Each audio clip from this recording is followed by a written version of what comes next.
Halo sobat, jumpa lagi. Melanjutkan kisah Keris Nogososro dan Sapu Inten karya S.H. Mintarja untuk sobat semua. Kali ini dalam episode Pasingsingan di Pendopo Banyu Biru. Selamat menikmati. Salam budaya.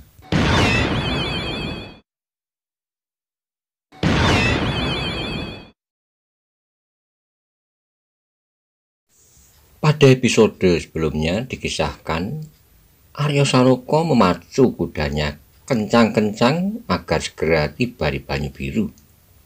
Ia mencemaskan akan keadaan di Banyu Biru. Di belakangnya mengikuti pula dengan cepatnya Ki Kebo Kanigoro dan Maiso Jenar. Bagaimana kisah selanjutnya? Simak bersama-sama. Monggo kula aturi subscribe, like, komen, soho share, matur nuwun.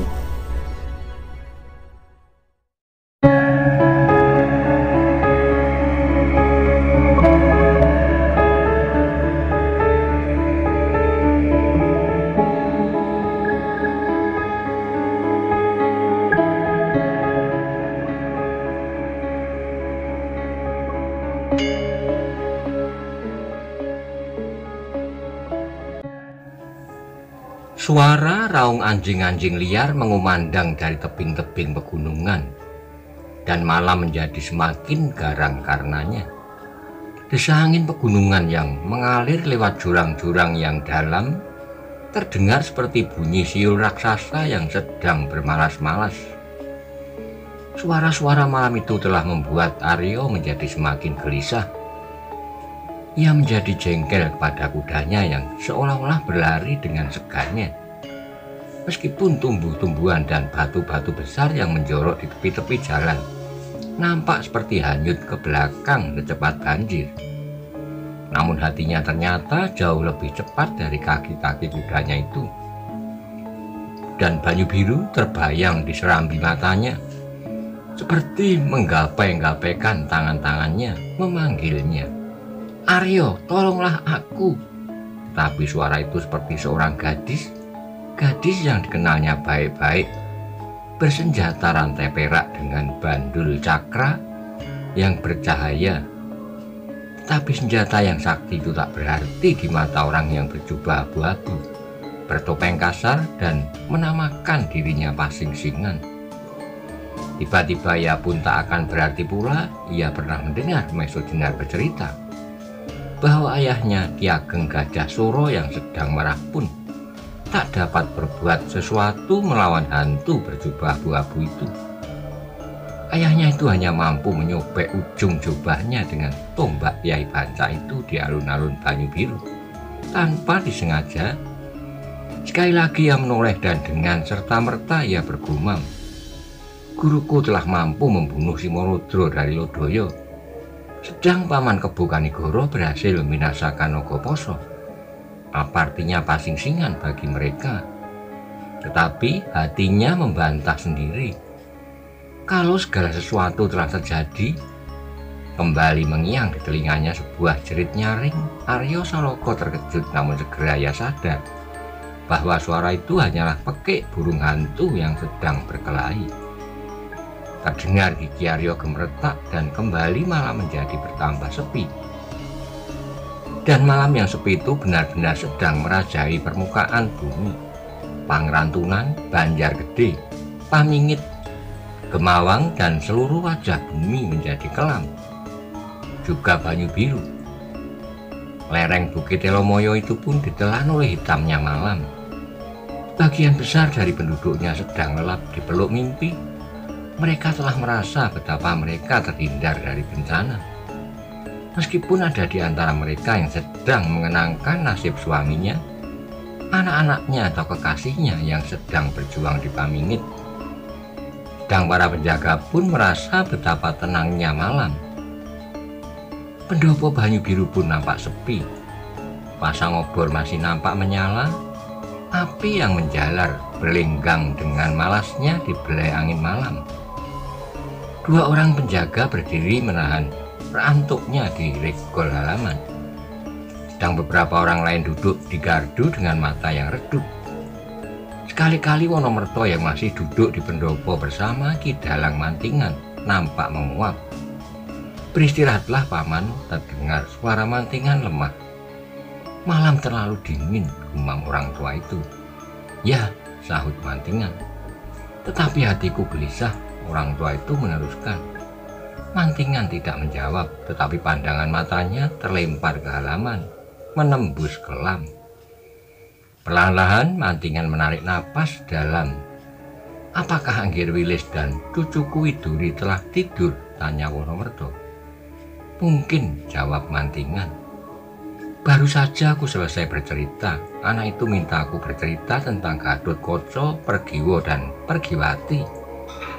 Wonomerto tersenyum, tetapi ia berdiam diri. Yang terdengar kemudian adalah suara seruling sayup-sayup di bawah angin. Namun suaranya demikian merdu, seirama dengan heningnya malam. "Seruling Kakang Wirosobo," desis Mantingan. "Pantaslah ia bergelar seruling gading," sahut Wonomerto. Sebagai biasa Wirosobo berlagu melampaui batas gending-gending yang ada. Lagunya seperti lagu angin malam, hening sepi namun penuh kemesraan hati manusia. "Di manakah Angger Wirosobo?" tanya Wonomerto. "Di gardu belakang bersama-sama Sendang Parapat," jawab Mantingan. Wonomerto mengangguk-angguk, namun kegelisahan di hatinya semakin terasa. Sebagai orang tua, firasatnya bertambah hari bertambah tajam. Ia terkejut ketika tiba-tiba daun-daun sawo di halaman bergoyang ditiup angin yang bertambah kencang. Mantingan mengikuti arah pandangan Wonomerto, tetapi yang dilihatnya pun hanyalah daun sawo yang bergerak-gerak. "Aneh," gumam Wonomerto. "Apakah yang aneh?" tanya Mantingan. "Aku tidak tahu, tetapi aku menjadi gelisah seperti daun-daun sawo di halaman itu," jawab Wonomerto. Mantingan mengerutkan keningnya, terasa pula hatinya berdesir halus. "Sepi yang menggelisahkan," sautnya. Suara seruling Wirosobo pun tiba-tiba berubah. Nadanya menjadi bertambah tinggi, terasa betapa hatinya menjadi gelisah. Namun betapa merdunya suara seruling itu. Tetapi saat kemudian suara seruling itu berhenti. Mantingan mengangkat wajahnya. "Berhenti," desisnya. "Ya," sahut Wonomerto. Agaknya Angger Wirosobo kedinginan. Mantingan mengangguk-angguk, tetapi ia tidak menjawab. Hanya matanya yang kembali beredar mondar-mandir di halaman. Karena hatinya yang gelisah, pandangannya pun menjadi gelisah. Mantingan mencoba mengamati setiap benda yang ada di halaman. Pohon sawo, pohon jambu, dinding-dinding halaman, pohon-pohon kelapa, semuanya diam beku.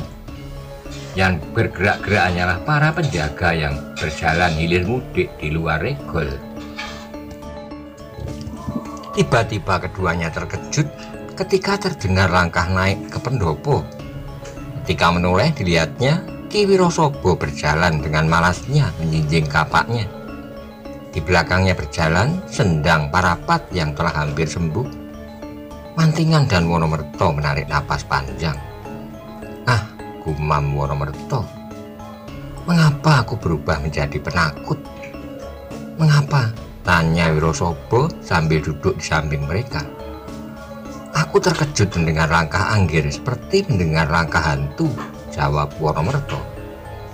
Wirosobo mengangguk-angguk lemah, hatinya pun dirayapi perasaan-perasaan aneh. Serulingnya terselip diikat pinggangnya, sedang tangannya menggenggam kapak. Tiba-tiba mata Mantingan sekali lagi menatap daun-daun sawo yang bergerak-gerak ditiup angin malam. Kemudian matanya menatap daun-daun jambu di sebelahnya. Aneh. Daun jambu itu tidak bergoyang terlalu keras seperti daun-daun sawo itu. Karena itu ia menjadi curiga. Ketika sekali lagi ia melihat daun itu bergerak-gerak dengan serta-merta ia berdiri dengan trisulanya di tangan.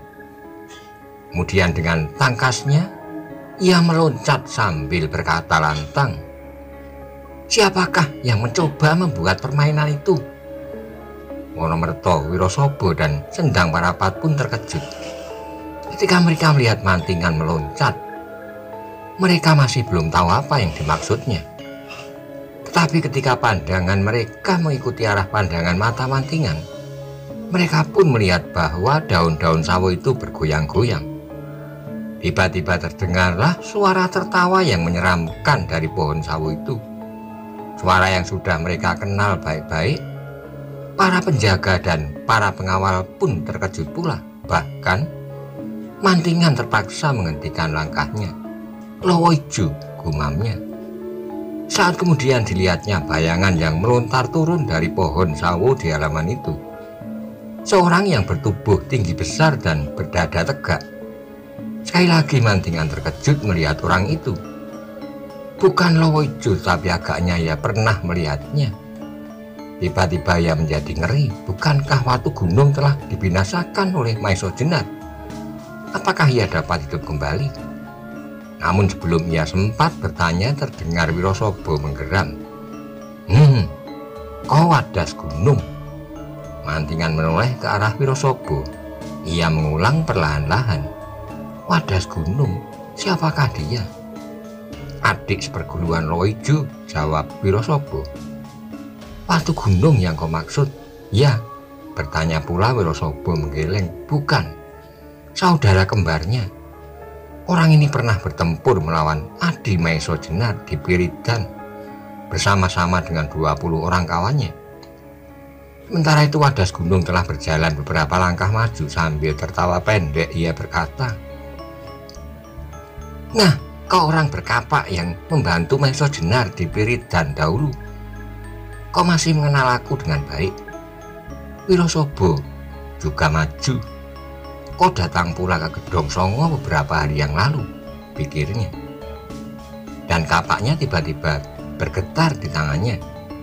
Ketika ia hampir meloncat menyerbu, terdengarlah Wonomerto yang tua itu berbisik, "Hati-hatilah Angger, ia pasti tidak datang sendiri."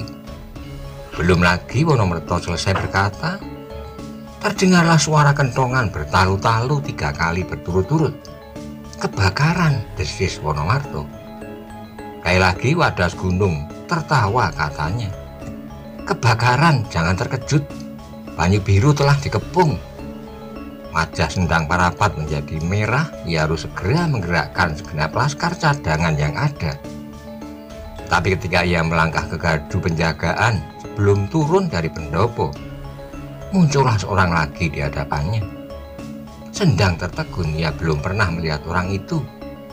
Seorang yang berwajah tampan, berkulit kuning dan berpakaian rapi. Di tangannya tergenggam sebuah tongkat warna hitam. "Siapakah kau?" tiba-tiba Sendang Parapat bertanya. Orang itu tersenyum. Senyumnya nampak aneh, katanya, "Jangan isokan aku." Sendang Parapat menjadi marah, tetapi ia tidak mendapat banyak kesempatan. Karena itu ia berteriak saja dari pendopo, "Bunyikan tanda gerakan segenap laskar cadangan."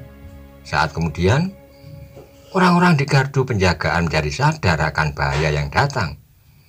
Seorang kemudian meloncat memukul kentongan titir. Tetapi suara titir itu terputus ketika tiba-tiba pemukul kentongan itu terpelanting jatuh. Sendang Parapat terkejut, karena itu ia menjadi semakin marah. Untunglah bahwa suara titir yang pendek itu telah terdengar dari gardu di luar halaman yang terdekat, sehingga suara titir itu pun segera bersambut. Apalagi ketika seorang yang lain segera merebut pemukul kentongan dari tangan orang pertama. Kemudian dengan tanpa takut-takut ia pun mengulang memukul kentongan itu dengan irama yang sama, titir. Namun orang kedua ini pun kemudian terjatuh pula dengan luka di kepalanya. Sebuah batu telah membenturnya, tetapi suara titir telah menjalar ke segenap penjuru Banyu Biru. Banyu Biru yang sedang tidur lelap itu menjadi terbangun dengan tiba-tiba. Suara kentongan 3 kali berturut-turut telah mengejutkan hati mereka. Apalagi kemudian terdengar bunyi titir yang merayap-rayap di seluruh lereng bukit itu. Laskar Banyu Biru pun menjadi terkejut. Untunglah bahwa mereka telah terlatih dengan baik, sehingga dalam waktu yang singkat mereka telah siap untuk menghadapi setiap kemungkinan. Ketika terdengar suara titir bersahutan, sadarlah mereka bahwa bahaya yang besar telah datang. Para pemimpin kelompok itu pun segera tahu apa yang harus dilakukan. Sebagian dari laskar itu segera berangkat dengan tergesa-gesa ke tempat kebakaran. Orang yang berwajah tampan itu pun mengangkat wajahnya ketika suara titir telah menjalar ke segenap arah. Ia mengerutkan keningnya, kemudian katanya kepada Sendang Parapat, "Jangan berdiri saja di situ, pergilah supaya umurmu panjang." Betapa marahnya Sendang Parapat, segera ia menarik pedangnya. Dengan penuh nafsu ia berhasrat menyerang orang itu. Tetapi langkahnya terhenti ketika terdengar suara harus di belakangnya. "Sendang, jangan tergesa-gesa, ia bukan lawanmu." Sendang Parapat menghentikan langkahnya. Ia pun segera menoleh, bahkan semua orang memandang ke arah suara itu. Ternyata Roro Wilis telah berdiri di ambang pintu. Mula-mula ia menjadi ngeri melihat kehadiran Joko Soko. Bukan karena ia takut seandainya ia harus bertempur, tetapi sebagai seorang gadis ia merasa bahwa Joko Soko adalah orang yang pernah menjadi gila karena dirinya. Ketika Joko Soko melihat gadis itu, hatinya bergetar cepat. Ia masih belum dapat melupakan betapa wajah gadis itu selalu terbayang. Karena itu tiba-tiba kembali ia tersenyum, senyum yang aneh. Tiba-tiba saja Joko Soko merasakan adanya suatu kurnia bagi dirinya. Kalau ia turut ke Banyu Biru bersama beberapa orang dan laskar golongan hitam, adalah karena dendamnya yang meluap-luap. Ia ingin membunuh siapa saja yang dapat dibunuhnya sebagai ganti kematian gurunya. Tiba-tiba ia bertemu dengan gadis ini. Matanya yang redup itu pun menjadi bersinar-sinar. Dan pandangan mata yang demikian itulah yang menyebabkan seluruh bulu tengkuk Wilis berdiri. Namun kemudian gadis itu merasa bahwa menjadi kewajibannya untuk turut serta mengamankan rumah ini sebagai lambang pemerintahan Banyu Biru. Karena itu ia pun melangkah maju sambil berkata, "Joko Soko, apakah kerjamu di sini? Apakah pekerjaanmu di Pamingit sudah selesai?" Wadas Gunung pun menjadi keiran-iranan. Apakah yang dilakukan oleh Joko Soko itu? Di manakah ia berkenalan dengan gadis manis yang menyapanya? Agaknya kau mendapat pekerjaan baru di sini, Joko Soko." Joko Soko tersenyum, jawabnya, "Bukan Wadas Gunung, bukan pekerjaan baru. Aku sudah berjanji akan datang kepadanya beberapa tahun yang lampau." Dan agaknya ia pun tetap menanti. Wajah Roro Wilis menjadi merah sekali dilayangkan pandangannya sekeliling pendopo itu. Di situ masih berdiri mantingan Wonomerto Wonosobo dan Sendang Parapat. Sedang di bawah tangga berdiri Wadas Gunung dan sebelah lain Joko Soko. Ketika ia melihat para penjaga yang berdiri tidak lebih dari 5 orang itu pun telah bersiap pula, ia menarik napas panjang. Kalau hanya kedua orang itu saja mungkin masih akan dapat diatasi. Tapi ia terkejut ketika terdengar suara yang seram dari dalam gelap. Lebih seram dari suara Wadas Gunung. Kemudian disusul dengan bayangan yang remang-remang semakin lama semakin jelas. Lowo Ijo. Mantingan menarik napas, agaknya bahaya yang mendatang benar-benar menggetarkan dadanya. Lowo Ijo itu kemudian berdiri saja di samping Joko Soko sambil tertawa pendek. Ia berkata, "Joko Soko, apa kau masih mengharapkan gadis itu?" "Ia tetap menanti aku dengan setia," jawab Joko Soko. Lowo Ijo menjadi marah. Namun gadis itu tidak menjawab. Yang menjawab adalah suara gadis lain, Endang Widuri, katanya, "Benar, Paman Soko. Bibi Wilis menantimu sebab sepeninggalanmu kuda-kuda kami menjadi kekurangan rumput." Joko Soko mengerutkan keningnya. Ia memandang gadis yang berdiri di pintu itu dengan sinar mata yang seram. Tapi Lowo Ijo tertawa terdengar jawaban itu, katanya, "Hah, Dengar apa yang dikatakan gadis nakal itu, dan barangkali memang sepantasnya kau menjadi pekatiknya, mencari rumput bagi kuda-kudanya. Joko Suko pernah bertempur dengan Widuri di Gedangan. Pada saat itu ia benar-benar keheranan bahwa gadis besar itu telah mampu bertempur sedemikian hebatnya. Dan kini tiba-tiba gadis itu muncul kembali. Karena itu Joko Suko menjadi tak senang sama sekali, katanya, "Hei monyet kecil, jangan ganggu aku lagi. Aku benar-benar akan membunuhmu." Ketika mendengar kata-kata itu, Widuri menjadi tertawa, sedang Lowoijo pun tertawa pula. Terdengar Lowoijo menyaut, "Jangan marah kepada gadis kecil itu, Suko. Ia berkata sebenarnya." Mata Joko Suko menjadi semakin seram dan tajamnya ia memandang gadis kecil yang nakal itu. Namun ia tidak bisa meloncat saja kepadanya. Di hadapannya berdiri Roro Wilis. Kalau saja Roro Wilis 5-6 tahun yang lampau, mungkin ia tidak perlu memperhitungkan dalam tindakan-tindakannya. Tetapi Roro Wilis yang berdiri di hadapannya dengan pedang yang tergantung di lambungnya adalah Roro Wilis yang telah berhasil membunuh istri Simorudro. Karena itu Joko Suko masih berdiri saja di tempatnya. Sedangkan Indang Widuri betapapun nakalnya, namun ia tahu juga bahwa keadaan pendopo Banyu Biru itu benar-benar dalam bahaya. Karena itu rantainya sudah tidak tergantung lagi di lehernya, tetapi dengan jari-jarinya yang kecil ia bermain-main dengan senjatanya itu. Bahkan cakranya pun telah melekat di ujungnya, benda yang berkilat-kilat berbentuk bulat, bergerigi, tidak lepas dari perhatian Joko Suko. Senjata yang demikian benar-benar berbahaya, tetapi ia percaya kepada tongkat hitamnya serta pedang yang terselip di dalamnya. Namun saat kemudian kembali pendopo itu digetarkan oleh dua bayangan yang datang memasuki regol halaman. Ketika penjaga-penjaga di regol halaman itu berusaha mencegahnya, mereka terpelanting jatuh dan tidak bangun kembali. Para penjaga yang lain pun terkejut, tetapi mereka terpaku di tempatnya ketika mereka melihat orang yang datang itu. Yang seorang berjubah abu-abu bertopeng jelek, dan seorang bertubuh tinggi besar dan berkepala besar pula. Mereka adalah Pasingsingan dan Suro Sarunggi. Kedua orang itu berjalan seenaknya ke pendopo, tapi kemudian terdengar suaranya menggeram.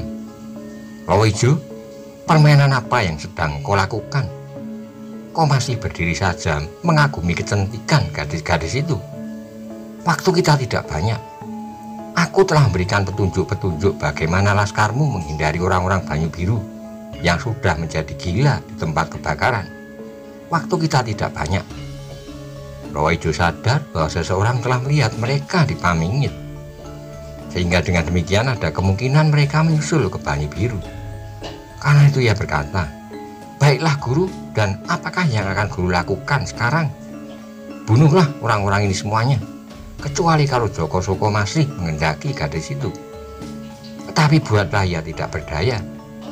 Aku akan melihat isi rumah, apakah Nogososro dan Sabuk Inten benar-benar masih ada di sini." Terdengar Mantingan dan Wirosobo menggeram. Namun ia sadar betapa dahsyatnya kekuatan yang datang itu.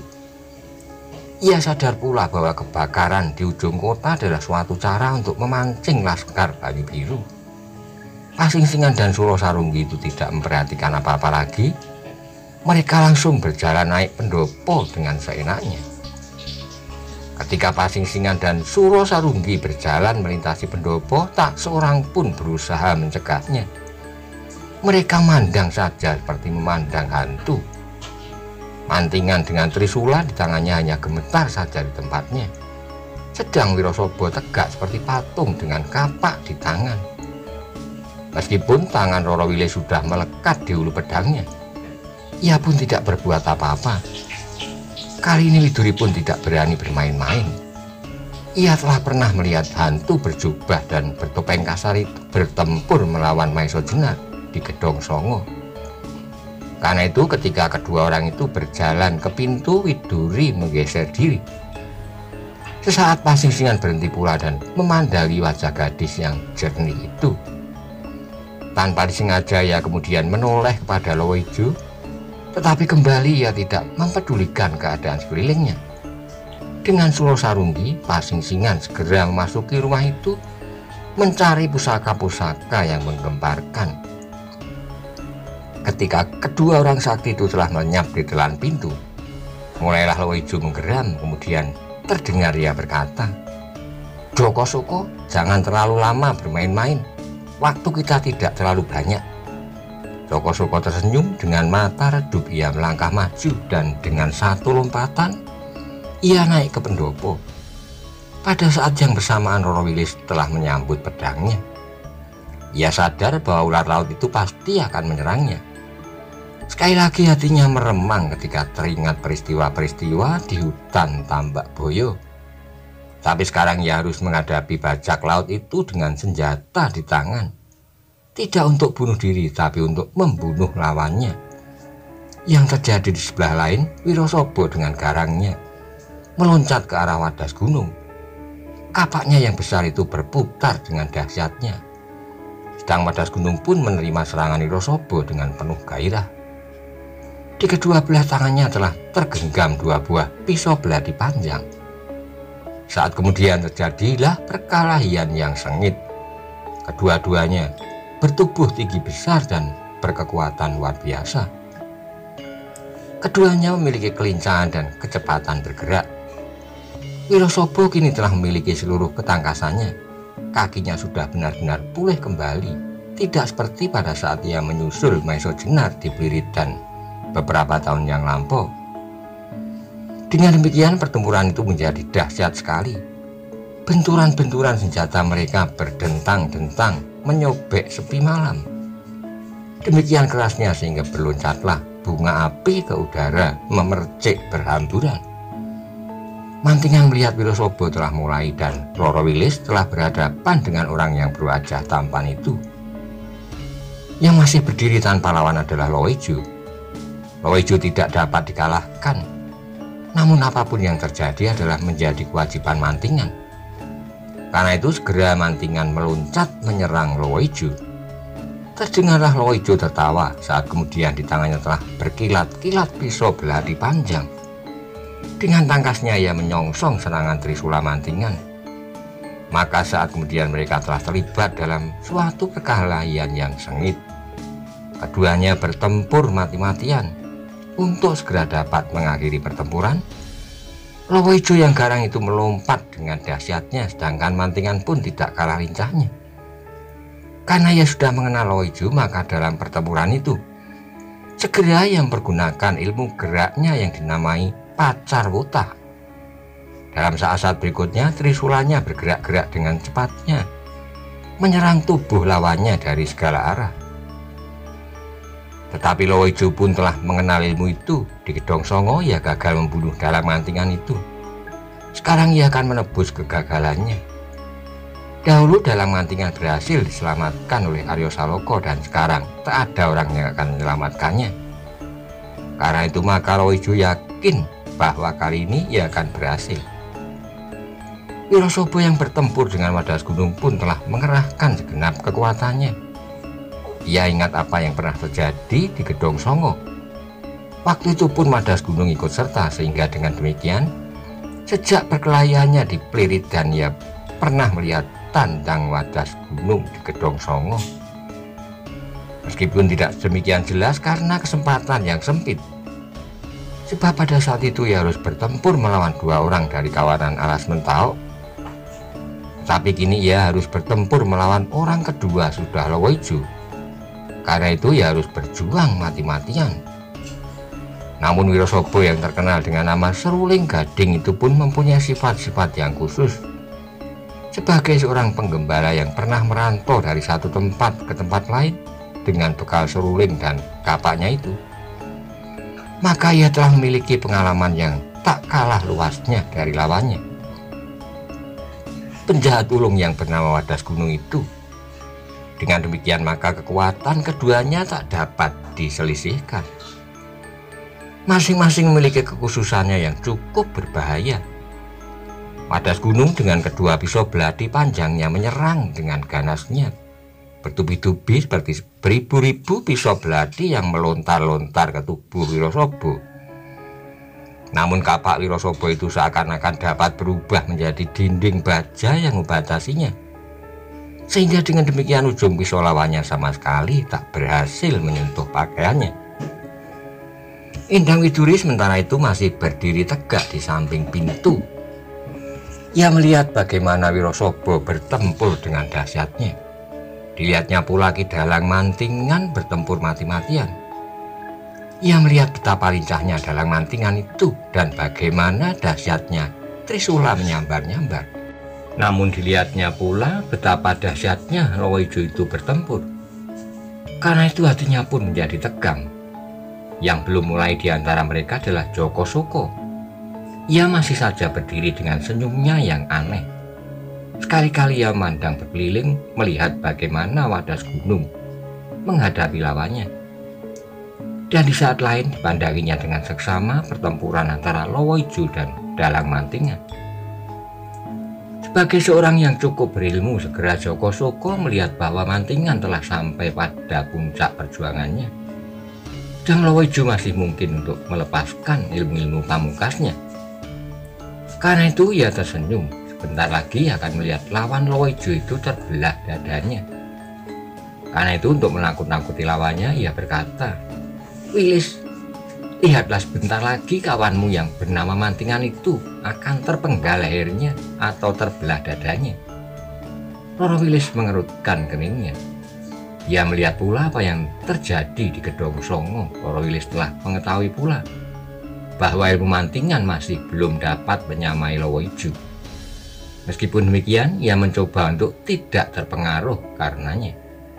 Sebab apabila demikian, ular laut itu akan dengan mudahnya menangkapnya. Seandainya ia terbunuh dalam pertempuran itu, ia tidak akan menyesal. Sebab dengan demikian ia telah mengorbankan dirinya untuk ikut serta mempertahankan hak atas Banyu Biru dan atas keris Kiai Nogososro dan Sapu Inten yang tak begitu dimengertinya. Sebab Maiso Jenar tidak begitu banyak menceritakan pusaka-pusaka itu kepadanya. Namun hal yang demikian telah diduganya sejak semula. Sejak ia menjatuhkan pilihannya atas Maiso Jenar daripada Soroyudo. Pada saat itu ia sadar bahwa Maiso Jenar mempunyai masalah yang jauh lebih banyak daripada Demang Gunung Kidul yang kaya raya itu. Kalau Soroyudo seolah-olah telah menyelesaikan perjuangannya untuk merebut keadaan kini, sehingga dengan demikian Soroyudo tinggal menikmati hasil jerih payahnya, maka Maiso Jenar masih harus berjuang terus. Tapi Roro Wilis melihat hakikat dari perjuangan kedua orang itu. Soroyudo berjuang untuk menempatkan dirinya pada tempat yang sebaik-baiknya, meskipun ia sama sekali tidak merugikan orang lain. Tetapi Maiso Jenar berjuang untuk kepentingan yang lebih luas, yang justru mengorbankan dirinya sendiri, kepentingannya sendiri, seperti halnya usahanya menemukan keris-keris Nogososro dan Sapu Inten, sama sekali tidak ada hubungannya dengan kamokten yang akan diharapkan.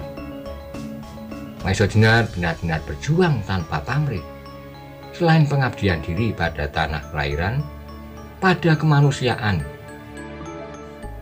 Sebab apabila keris-keris itu benar-benar jatuh di tangan golongan hitam, akan musnahlah tata kehidupan manusia, akan musnahlah sendi-sendi pergaulan manusia, dan akan lenyap pula lah kesempatan untuk menjalankan ibadah mereka, memanjatkan bakti kepada Tuhan, dan jadilah Demak suatu negara yang bertata pergaulan rimba.